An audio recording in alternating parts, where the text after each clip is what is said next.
Hey Toxic, I was writing you some notes, but then I decided it's probably better to just record a video, it'll be faster. So I was saying that this is basically a 39 seconds shot, and this is the only part where it feels like a cut, because he changes in size and he leaves the frame and goes right back in here. This is like the only cut. So this is like super, super, super, super long for an actual shot in any kind of a movie because like you would, if you looked at like Marvel movies or animated movies, you would see that you would almost never see a shot that is 39 seconds long. So it's super super long. um and I think we would have to split these shots, split this into shots essentially, and just focus on like one bit when we're talking about animation.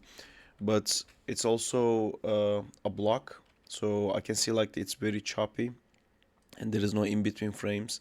So I can't really talk to you about like, hey man, why is there no arc between these hands and stuff like that. Like here, then it goes to here. Oh, it's like a straight line. Why isn't it making an arc? I'm not gonna go into stuff like that for you because I can see that these are only your key poses and there's no in betweens. Although I'm not sure how you're working because it looks like a puppet rig, and it looks like your in between frames would automatically be generated from the software you're using, which would give you a lot of bad animation essentially, because you would have to fix those like in between frames yourself, and whenever the computer just like does it for you, it ends up in like a really bad result. But I thought, since like there's so much storytelling in this, it's quite long, instead of giving you animation notes in your blocking, I could talk more about storyboards. I could take this more like a storyboard and talk to you about like essentially like the shots you're blocking.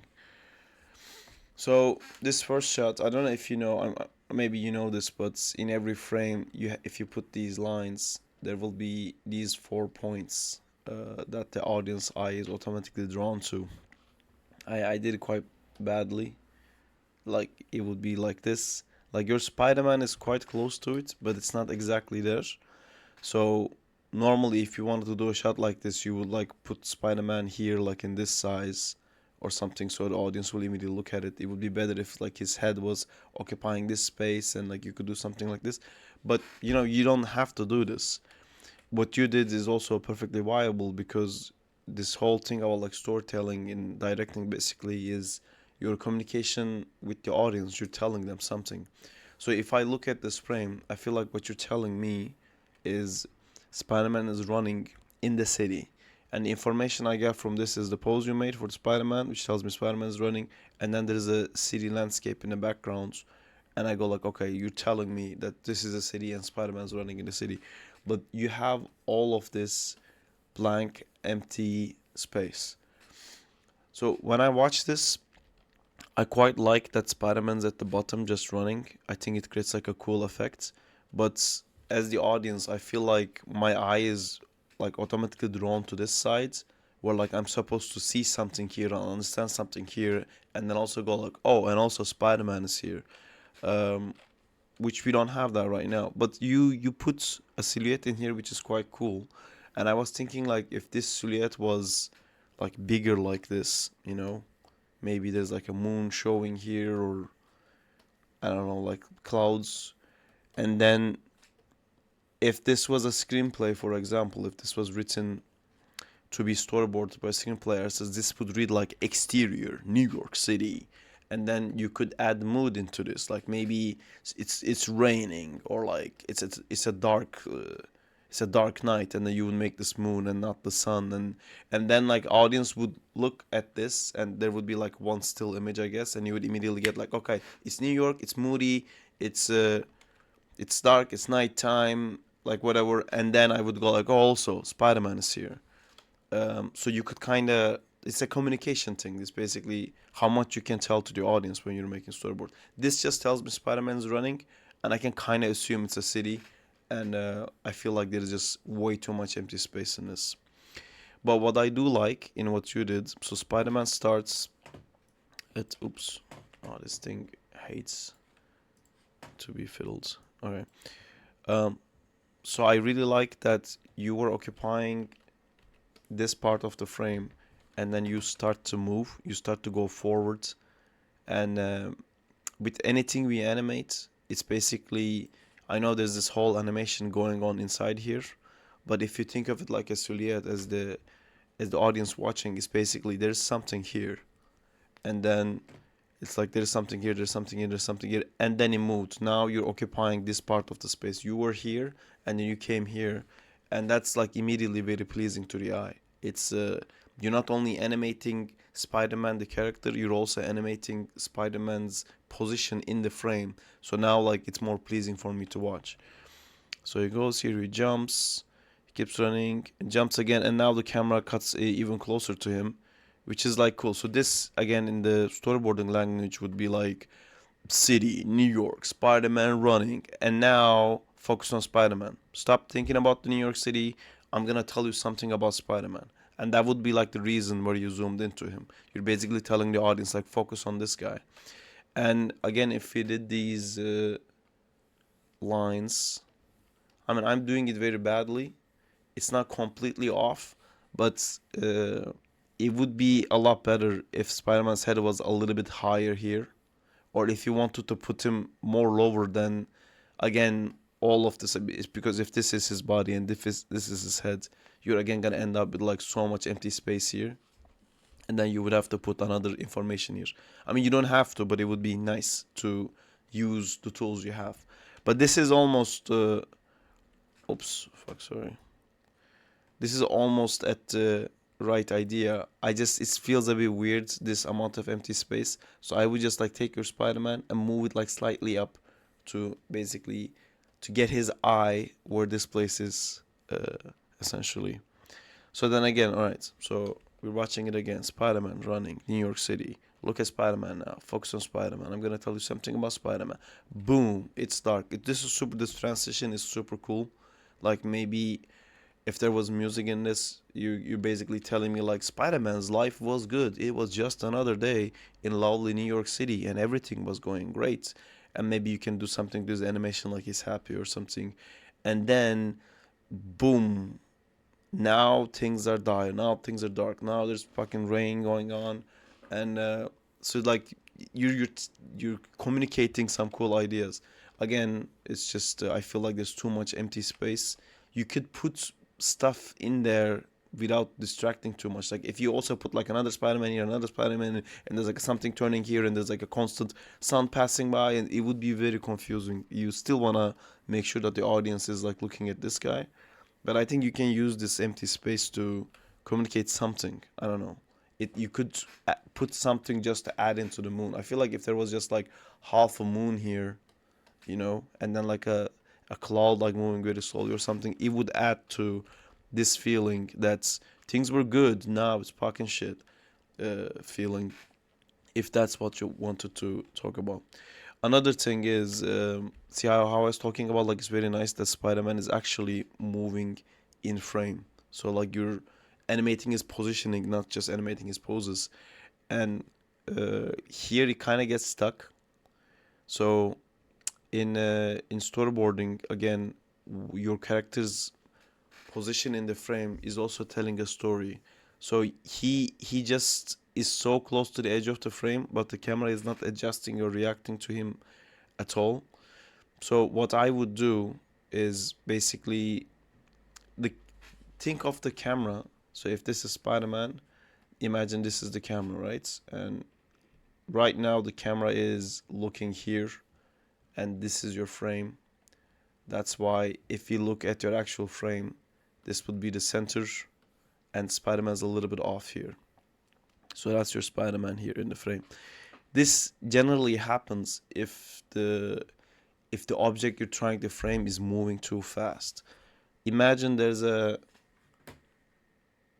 actual camera guy here holding this camera, and he's actually trying to capture something as like fast as Spider-Man, and he's gonna like eventually as the cameraman he's gonna want to always put Spider-Man in the middle here so it's clear, but he can move so fast that he's not going to be able to catch him in time. So then he needs to keep readjusting it. So when he starts moving it, if these are the frames, if Spider-Man is still, he can easily frame it. And then if Spider-Man started running all of a sudden, he's gonna hit the edge of the frame here, kind of closer to what you have. And this will happen for a little bit, but then the cameraman will able to adjust uh, his uh, his frame back into this. Even though Spider-Man is running, he can like recenter it. It's just the first moment when the Spider-Man suddenly jumps or something, this guy's gonna fuck up and is gonna not be able to frame it perfectly, and then you're gonna have this feeling where he's like closing to the edge of the frame, and then it will smooth back in. Here he goes to the edge of the frame and he stays. Like if this is the center again, he's favoring the right side of the frame and he's staying there for like a really long time. I feel like the camera man would like adjust by now and your framing would be, more like this, where he would end up being at the center. And this is actually a very cool thing if you do that because you can play around with the idea. You can tell his speed to the audience. Like as he's running, as the camera is going, for example, if he was like in the next pose here and the next pose here and the next pose here and the next pose here and the next pose here and the next pose here, you would feel that whatever the camera is framing, it's maybe like if there was like a New York City backscape or something here, you would kind of be telling like Spider-Man is not good enough, he's not fast enough, he's not able to catch up to the camera, he's like falling back. And it would also tell the audience that like we care more about the background than Spider-Man. Because like we're continuously framing what's in the center here, and like, over time he's going screen left, he's not able to catch up. That's one thing to say. Or you could have him kind of like start here and every frame a little bit closer, a little bit closer, a little bit closer, a little bit closer, a little bit closer, a little bit closer here, and that would tell the audience like he's fucking acing it.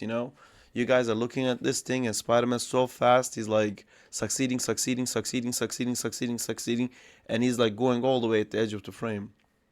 Again, then you could make him leave the frame to kind of tell a feeling like he's beyond this, like whatever the issue here is, Spider-Man's so good he already left the frame. Or if uh, if you're not trying to communicate anything like that, if you want to keep like just explaining Spider-Man is running and it's a night sky, I would frame him back into the center. Like this is very cool, like he jumps, he reaches to the almost at the end of the frame here. And because this is the first moment, I would even push it. I would like get his head all the way here, like almost going out of the frame. And then you could slowly go back down. And in these frames, because there's been enough time, I would just put him in the center.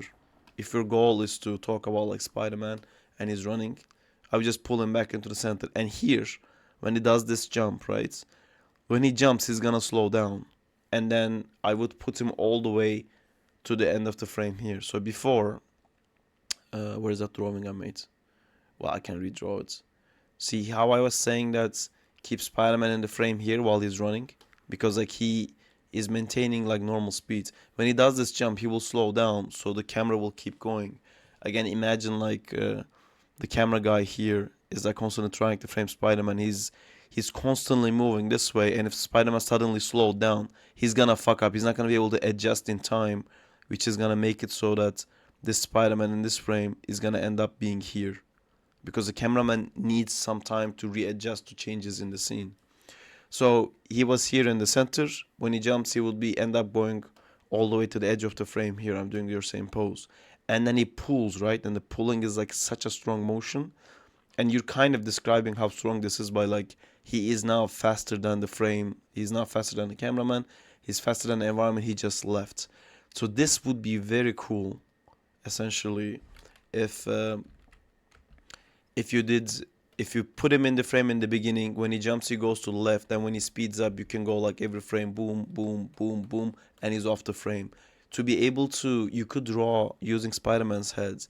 You could draw a nice arc of him, like, hey, I'm gonna lean down, I jumped, I shoot webs, and now I'm going so fast. And you could basically do like a very cool animation. And as the audience, people get to watch this whole thing because you will be keeping it in the frame the whole time.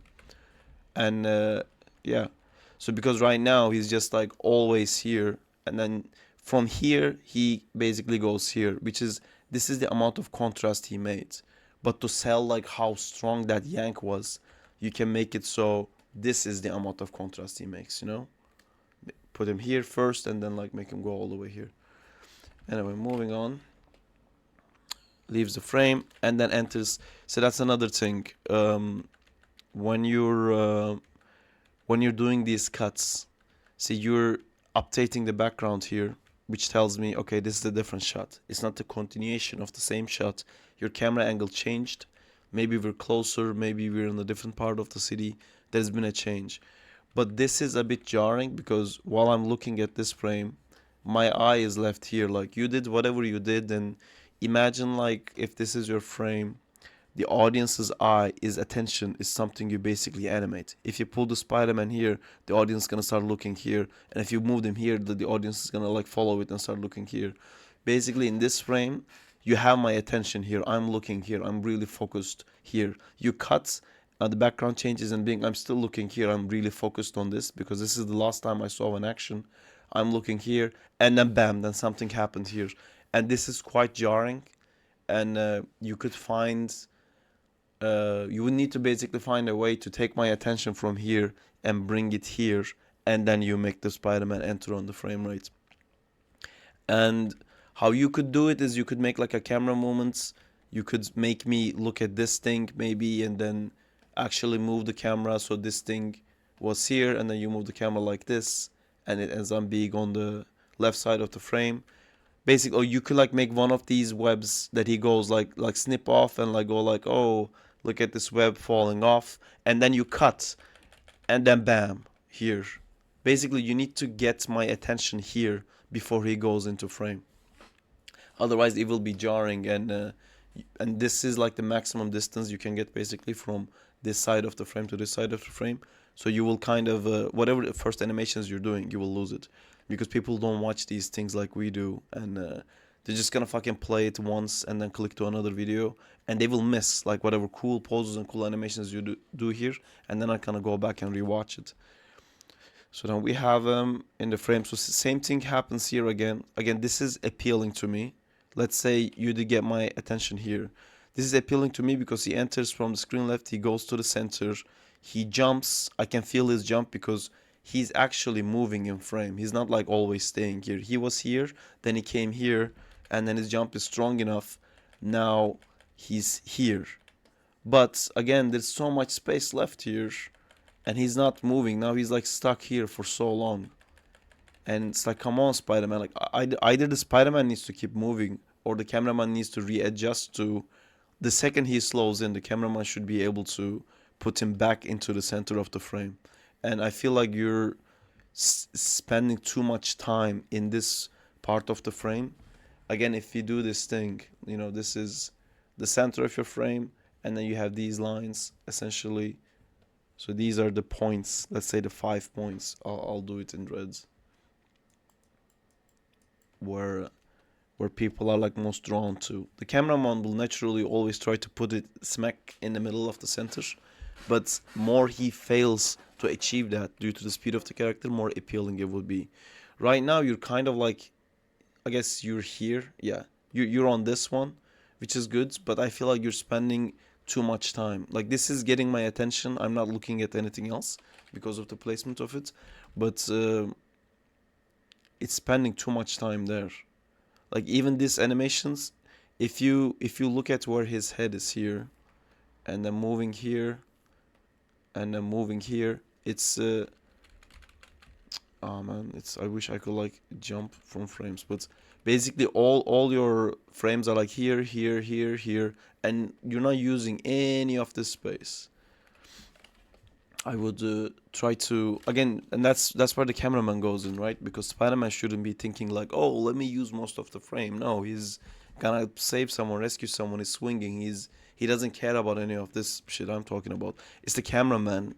It's basically a guy who caught Spider-Man doing something and is trying to frame it, and the cameraman should want to keep like putting him in the center. And then the more like this is another kick. This again would be like a cool. Also, if you think of the Spider-Man swing, when the swing connects, he speeds up here, and then when he gets to the top, it slows down, and you're making him jump, and then he speeds up again. And you could do all of this again in his frame positioning, like he slows down, he goes to the left, he jumps, he goes to the right, the cameraman frames it perfectly, he slows down, he goes to the left, he jumps, he goes to the right. Like, you can keep playing with that. It would be more interesting to the eye. These are like cool Spider-Man poses. He pulls and then shoots another web. I can't talk about like physicality and stuff like that, where but I don't know, like I guess that would be like an animation pass. I'll focus on the storyboard thing. It's uh it's quite cartoony. Let me tell you what I was thinking, just to keep you. It's quite cartoony to have him, like if you look at his hip height here. So basically his height of the hip never changes, because you're saying like, oh, he's pulling him forward, so he's just gonna go forward. But when you look at his swings, he keeps going up and down because he's swinging up and down, right? Like, so these are like really cool. You really make me believe that there is physicality and gravity here. And then he goes here, and this pull is just left to right, which I don't buy it.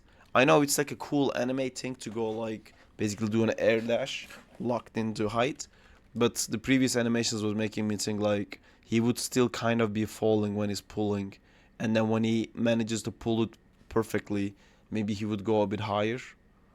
Like as he's pulling, he could keep going down, so maybe his hip would end up here. But then when he, sorry, like around here, his hip would end up a bit lower.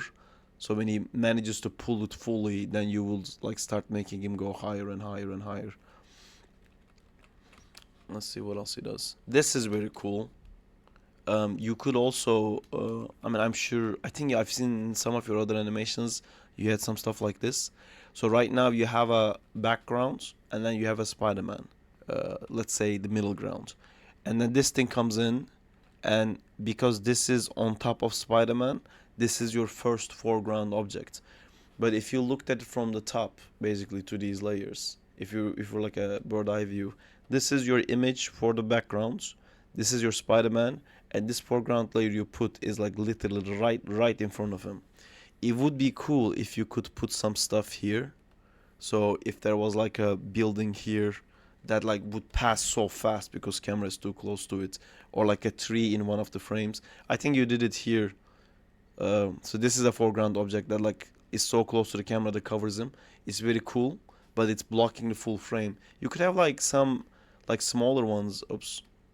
You could have like some. Oh my God! Come on. You could have some like this, some like that. Just to some like maybe just a stick, just whizzing past in front of the camera. That would make it look very cool. Yeah, I really like this. This is a very cool idea to just bring this in, adds some more to his acrobatics. Um, See here again, he's very much in the center. So you're doing exactly what I was talking about before. You put him in the center, but again, the human eye is weird, and this is like a muted color all of here, and there's the background is muted color, but his eye is so bright, and we always want to look at people's face when we talk as well. So I should be looking here because you've done all the storyboard rules that I've been talking about this whole time, and you put him in the center, but I'm looking here. So I would actually take this Spider-Man and kind of move him like this, so his eye would be here. Again, it's like this is like a choice thing. I think you could do this in a lot of different ways. As the director, what do you want the audience to look at right now? You know, if you don't want them to look at his face, if you want them to focus here, because I believe he's about to pop his wings. Or did he already have the wings? No, the wings is later. If for any reason you wanted the audience to actually look at this section of his body and not here, and you're losing them because the brightness here is driving their eye, you could do a bunch of like different things. You could close his eyes, which is like the cheap way of doing it. You could animate this section of the body more, so it would be like you could like make his arm shake so much because he's going so fast while keeping his head like completely still. Again, that would make me look at here. Like you could move his hip. You could do some like effects, like maybe something again like he's moving left to right now. You could have like some background objects, like maybe something like falls, maybe there's like a web in the air, or maybe there's like a wind gust, a leaf or something, and you can again take my attention and put it here, and then you pop the wings out or something. I don't know. It's all of this stuff in storyboard is like, what are you trying to tell the audience? You're constantly having like information back and forward with them. And he goes here, he lands. See again, these I'm telling the same things, but your poses and animations are very clear. But he keeps occupying like the same space in the frame. He's tucking and rolling right now. I would have loved that this pose and the camera was like here, and then when he's done with his roll, like when he does this flip, he would be like doing the flip from here to here, and then maybe when he lands, like the camera would be fucking up and he would like land like this here, and then we would readjust to putting him back in the frame. There is something, I think it's just the eye thing, because I keep looking at the eye, even though like if I there's a trick to see where your middle part of the camera is. If you do an X from the corners, oh my god. Yeah, if you do an X from one corner to the other, this would be like your middle spine. You can draw a line here. So your character is basically here in the center. But again, I'm looking at this because his head is more appealing. Again, there's also the thing I told about, like the brightness of his eye is contrasting everything else. So I keep looking at this spot. So again, I would like put him more here. Like it doesn't have to be exactly on the center of this line. His head could be like peeking out and coming back in, and peeking out and coming back in, and just occupying this kind of space. And you can let the body be more on the left side. And then he jumps. See, like there's a tiny moment here. You see where he goes more to the right and readjusts back, and I think that's so cool. That immediately makes me like it more and makes me feel like he's actually interacting with the space. But then again, he gets stuck on this side of the frame. He gets locked into this little cube as if it's some suddenly became like a phone recording, and we're not using any of this other aspect ratio. He's just still there, still there, still there, still there the whole time. We're not using any of this for anything, and he's kind of like stuck in that space. Also, this thing I'm talking about with regarding the cameraman trying to adjust, you could do it in height as well. So far we talked about like going screen left and screen right, but you could make him like dive really fast down, so then like his head would be almost at the edge of the frame, and then the cameraman would then, like if he's looking at Spider-Man and he just dived down here with the wings, he would be like, oh shit, like he's so fast I can't catch up, and he would have to readjust and like frame him back into center. So you would put him on the bottom of the frame, and then you would like raise him back up to where you have him. So that could also be like a very cool thing to do. I mean, you're also doing something that is like very unique to you, as in you're doing like this puppet animation thing, so the camera always has to be side on. So I feel like these things I'm talking about will help you a lot, because you can't rotate the camera, for example. You have to work within your limitations. These are all like very cool parkour ideas, by the way. I think like it's you found very nice ways to break up his motion, so he's not always just swinging. He's doing so many other things. Like grabbing this thing is very cool. I would say this pops into frame out of nowhere. It's a bit hard for me to see. I can follow it because you put your hand out here, and I'm like, oh, what's happening? Why is he reaching? Uh, but again, like I would animate his hand basically a little bit here, a little bit here, a little bit here, a little bit here in these frames. Instead, he's just stuck in the same spot. And then you make connection, and then you could have a frame like this immediately to go like, oh, it's connected, and then you can stretch back out.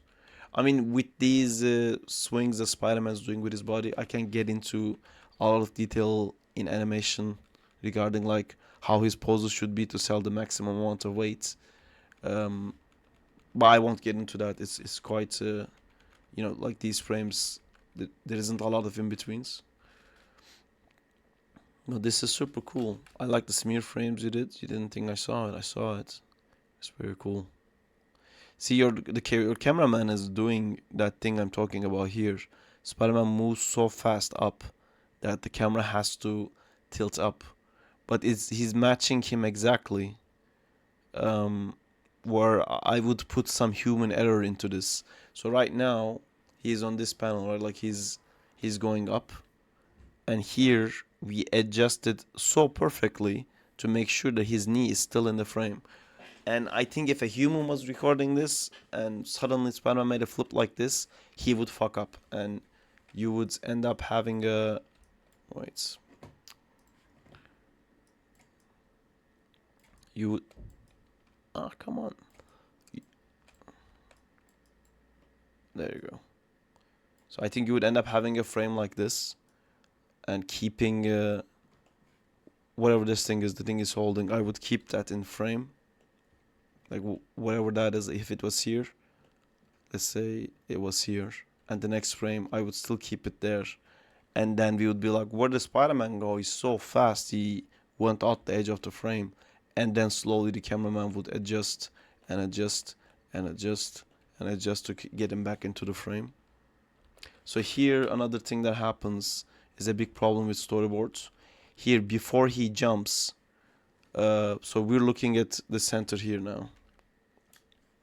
We left Spider-Man, and I know I've been talking about moving him in the frame from left to right, and this is technically what's happening here, but this is not directed by Spider-Man's actions. He's here, he's swinging, he's making a loop, and the camera is like, yeah, I don't care, man. I don't care what Spider-Man does. We're gonna keep moving to the right, and then this causes the camera to lead the action and not Spider-Man, which is a big problem. It should always be based on his motions. He's still staying here. You shouldn't leave him here. It could be as a mistake to leave him there, like the one I was talking about, like if it suddenly slows down here, if this is your camera from the top, like this is the camera one, it suddenly slows down, he's gonna go to the edge of the frame here. But right now he's been doing the swinging thing and we've been following him, you know? This thing is something that is actually locked in space, meaning that right now, since we got to these frames, the camera stopped moving. The camera is just sitting here waiting for Spider-Man to finish this thing, which is cool. Like I want to see this, so thank you, cameraman, for like showing me this cool animation. But now, all of a sudden, before Spider-Man being done with this thing, the camera decided, yeah, I'm gonna leave. I don't really care about Spider-Man. I'm gonna look at like this thing, and so that's a problem. You should uh, you should always make sure that Spider-Man is the cause of all the momentum. Like if he's like this frame should be like that, you know, like he would be jumping here, and then his jump would be so strong that he would be hitting the edge of the frame here, and then we would like adjust, and we would adjust, and we would adjust, and then we would have him back into center of the frame, and then you get to watch all these cool motions. Again, here when he lands, he stops. There's a good time to take it in, and this is also gives time for the cameraman to adjust and make sure he's in the center of the frame, which is what I would do here. But there is no rule that says like you always have to have the character right smack dab in the middle of the frame all the time. But if you're not doing this, then you have to ask yourself, what are you saying? Like you could have the Spider-Man land here, and it could be very cool. Like you could do that last flip here and then land here and keep him here. But then again, as the audience, I'm left wondering. So all of this frame that you're not using, what are you telling me? What you could do is you could put like an Eiffel Tower here, you know, just put an Eiffel Tower here, and I would be like, okay, I'm watching Spider-Man running, I'm watching Spider-Man running, I'm watching Spider-Man do a swing. Oh, he arrived in Paris, you know, because he does the arriving pose. We settle, we stop, and it gives the audience to look at what is in the center of the frame, which you could put something here to say like, This is what I was telling you from the beginning. Spider-Man was running in the morning in New York, and then he went through some troubles. He went through some dark things, rain and storm, and now look what happened. Now he's in Paris. I know it doesn't make any sense, but you know what I mean. It's just basically it has to be a reason for all these things. Lancier, bomb comes, he gets blown off. Anyway, um, I hope these made sense. I talked more about like storyboarding and directing because it's so long. This is becoming like a movie more than a little animation tests. So I had to speak it in that behalf. I love that his spider sense kicks off before the bomb blows up. Sometimes some animators do it wrong. It fucking drives me crazy. Sense is before. Sense is before, man. Anyway, this is quite cool. Cool. I hope this helps.